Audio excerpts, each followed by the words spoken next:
오늘은 메리츠 증권의 스몰캡 파트장이신 윤주호 팀장님을 초대했습니다. 안녕하세요. 네, 안녕하십니까. 네, 지금 그 코스닥과 관련해서 지금 900선을 돌파하냐 마냐 이거 가지고 지금 시장에 많은 이견들이 있는데요. 네. 우리 파트장님은 어떻게 보시나요?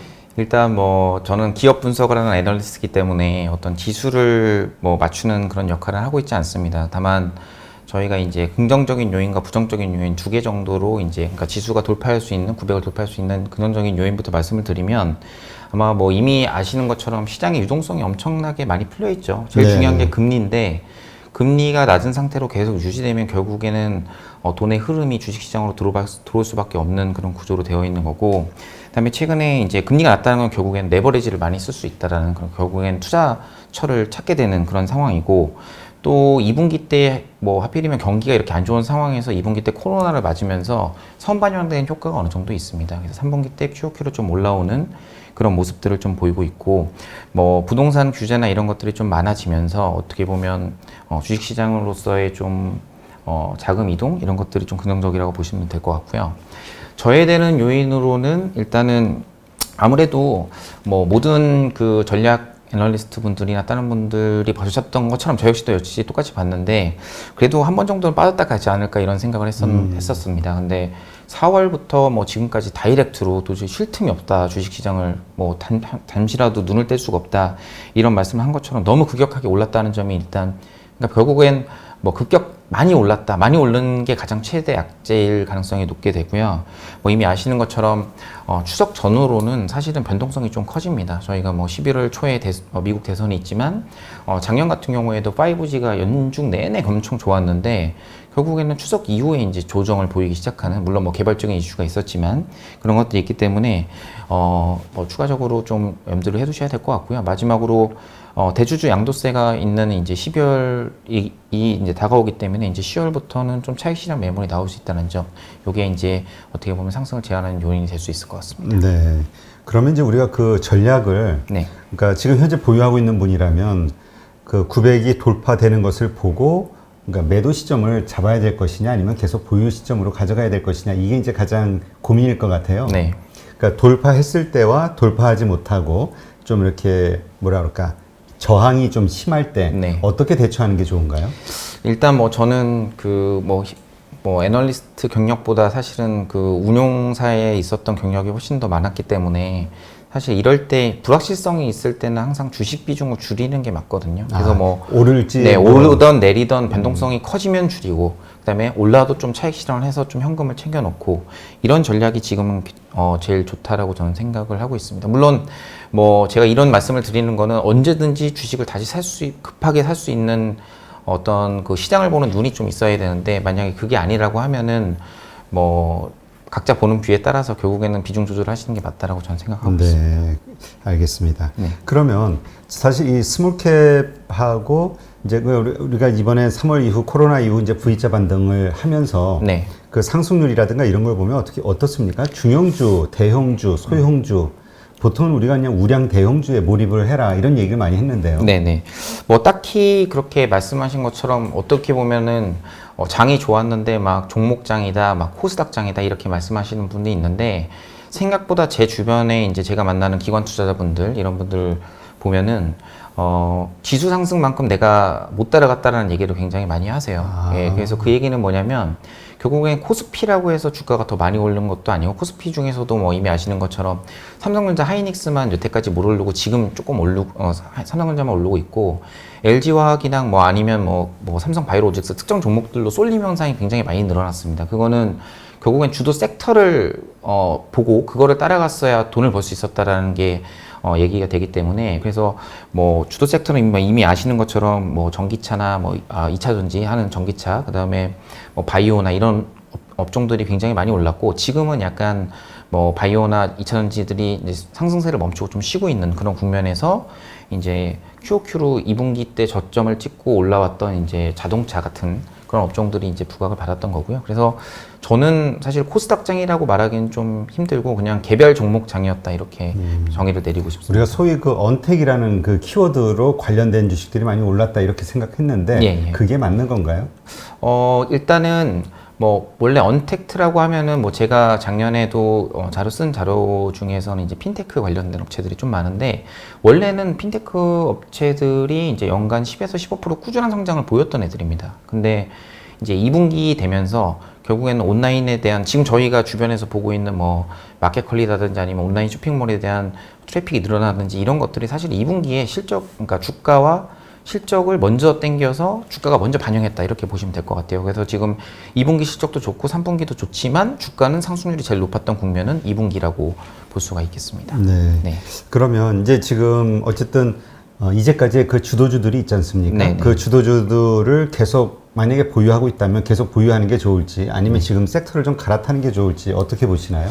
일단 그 부분은 굉장히 어려운 질문이신데요. 그렇죠. 알 수 없죠, 미래는. 저는 뭐 개별 종목 기업 위주인데 이제 투자 전략 쪽도 관심이 있기 때문에 말씀을 드리자면, 일단은 하반기 때는 실물 경기가 아시는 것처럼 그렇게 좋지 않습니다. 아마 이걸 보고 계신 시청자 여러분들도 뭐 자영업을 하시거나 이러면은 체감 경기 너무 안 좋은데 주식은 오르고 있거든요.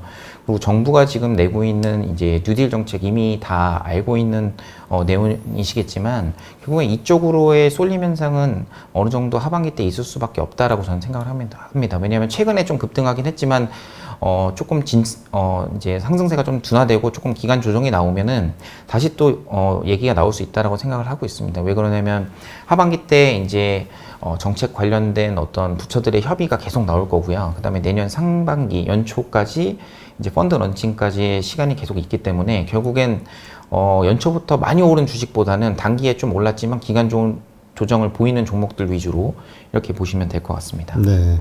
근데 우리가 보통 스몰캡 하면 기업 규모가 좀 작다 보면은 네네. 쉽게 이렇게 좀 흔들리거나 아니면은 좀 뭐라 그럴까, 우리 문 닫을 그런 걱정, 네. 이런 것도 좀 하게 되잖아요. 네네. 예. 우리가 좀 일단 스몰캡의 기준이 네. 최대한 어느 정도까지로 봐야 됩니까? 일단은 시가총액 1위부터 100위, 그 다음에 뭐 101위부터 200위, 그다음에 그러면 200위가 넘어갈 때 이제 소형주로 분류가 되고요. 저희가 뭐 시가총액이 딱히 코스피, 코스닥이 조금 다르긴 합니다만, 뭐 그래도 코스피에서는 5천억 미만, 그다음에 코스닥에서는 시가총액? 네네, 코스닥에서는 뭐 대부분 뭐 2천억대, 1천억에서 2천억대, 요게 이제 저희가 알고 있는 중소형주 및 스몰캡이라고 보시면 될 것 같고요. 네, 그렇습니다. 생각보다 규모가 있네요. 규모가 있죠. 네. 네. 스몰캡이라고 해서 되게 작은 규모인 줄 알았더니 네. 거기에는 중소형주도 다, 그러니까 중소형주라는 단어에 스몰캡이 다 포함이 되는 그렇죠. 거군요. 같은 동의어라고 보시면 될 것 같습니다. 네. 그러면 지금 우리 파트장님이 어쨌든 이제 지금 시점에서 좀 괜찮게 보는 기업들이 있다고 하면은 네. 어떤 기업들이 있으신가요? 일단 뭐 제가 좀 오랫동안 그 말씀을 드렸던 종목들 두 가지가 있는데, 이제 뭐 제가 좀 보수적인 편입니다. 그래서 좀 예전에 주식 투자자 생활을 뭐 10년 정도 하면서도 항상 좀 바텀이 있는 주식들을 좀 좋아했습니다. 잘 안 움직여도 네. 그냥 절대적으로 수익을 내는 종목들을 좀 좋아하다 보니까, 좀 여러분들이 이미 알고 계시는 뭐 2차 전지나 아니면 뭐 5G나 이런 종목들은 사실 누구나 조금 쉽게 접할 수 있는 종목 말고 이제 좀 특이한 종목들을 좀 좋아하는 편이고요. 그래서 제가 첫 번째로 좋아하는 종목은 일단 YMC라는 종목입니다. 그래서 그 투자분들이 이제 좀 굉장히 생소하실 것 같은데, 이 회사는 이제 LCD 공장을 이설하는 업체로 보시면 될 것 같고요. 뭐 쉽게 설명드리자면 뭐 이삿짐 센터라고 보시면 될 것 같습니다. 하지만 디스플레이 장비가 굉장히 예민합니다. 뭐 투자 규모도 굉장히 크고, 공장을 그냥 단순히 이제 장비들을 옮기는 게 아니라 옮긴 다음에 그 수율을 그대로 맞춰야 되기 때문에 굉장히 어려운 비즈니스라고 하면 될 것 같고요. 사실 국내에서는 피어 그룹이 이 회사가 없습니다. 그래서 네. 여기 이 회사 대표님도 제가 알기로는 디스플레이 대형 업체에서 이제 일을 하시다가 뭐 이런 것들이 좋은 비즈니스가 될 것 같다라고 해서 나와서 이제 국산화를 했다라고 보시면 될 것 같고요. 일단은 삼성 기준으로 뭐 이미 아시는 것처럼 저희가 쓰고 있는 게 대부분 뭐 다 OLED 핸드폰이라고 보시면 될 것 같고, OLED가 단가가 이제 감가상각비가 빠지면서 지금은 LCD보다 단가가 내려가는 그런 추세입니다. 그렇기 때문에 LCD 공장의 셧다운은 어쩔 수 없는 시장의 트렌드라고 보시면 될 것 같고, 마침 국내 뭐 대형 그 디스플레이 업체인 이제 삼성 디스플레이가 연초에 이미 공식적으로 발표를 했습니다. 올해까지 LCD 공장을 전부 다 셧다운을 하고 요거를 팔겠다 이렇게 얘기를 했고요. 그러면은 이게 파는 사람이 있으면 또 사는 사람이 있어야겠죠. 네. 그래서 뭐 지금 LCD 팹을 투자하고 있는 스케줄이 잡혀 있는 데는 글로벌로 봤을 때는 중국 한 군데밖에 없습니다. 그러니까 중국이 지금 LCD 수요가 있거든요. 그래서 지금 이 업체들하고 지금 협상을 논의 중에 있고, 과거에 이 회사가 이제 L5, L6 이제 5세대, 6세대 LCD 공장을 이제 그렇게 부르는데, 그거를 수주를 이 회사가 받은 경험이 있습니다. 그래서 그때는 한 160K 정도, 저희가 뭐 K라고 하면은 아시는 것처럼 월 1000매 정도 기준으로 했을 때, 그러면 16만 매가 월에 나오는 캐파라고 보시면 될 것 같고요. 예, 그때 이 회사가 받은 수주 금액 규모가 4,400억 정도 됩니다. 그런데 이제 아시는 것처럼 L7과 L8 라인 지금 매각 진행이 되고 있고, 요게 지금 공고가 지금 나오면서 주가가 서서히 이제 좀 오르고 있는 상황입니다. 근데 지금 L8 라인 같은 경우에는 한 200K 정도, 그 다음에 L7 라인은 한 127K 정도 되니까 370K 정도 나오는 거거든요.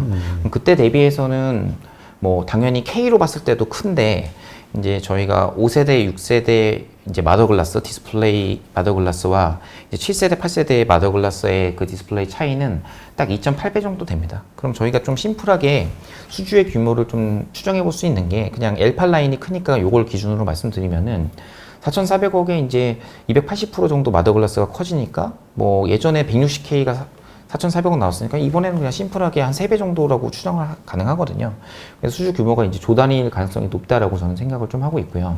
그 다음에 지금 이 디스플레이를 LCD 공장을 이제 중국한테 파는 거는 이제 한 가지 의미가 좀 더 있습니다. 그거는 중국 이제 디스플레이 업체들이 이제 사가서 현지에다 공장을 셋업을 해서 결국엔 누군가한테 팔아야 됩니다. 근데 아시는 것처럼 삼성은 모든 올해 LCD 공장을 다 연말까지 셧다운을 합니다.